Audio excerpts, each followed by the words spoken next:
Our verified team whether it's true that Freon for our air conditioners won't be sold anymore once the current supply runs out. Now, you know, Verify is here to separate fact from fiction. So here are the facts, straight from the Environmental Protection Agency. Now, back in 2007, the U.S. and dozens of other countries agreed to phase out Freon because of its harmful effect on the ozone layer. Now, in 2010, the EPA banned companies from building or installing any more systems using Freon, also known as HCFC 22 or R22. It set a 10-year cutoff for the chemical itself. So, yeah.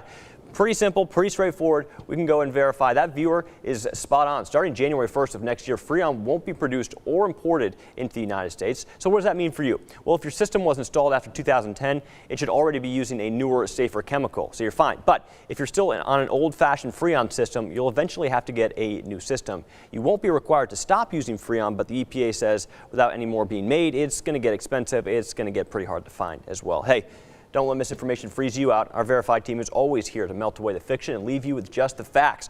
I'm on Facebook and Twitter, or you can email me. That address right there on your screen, crogers2@kcentv.com. So Heidi, as we continue to make steps, environmental steps, this is just one of those things that's being phased out.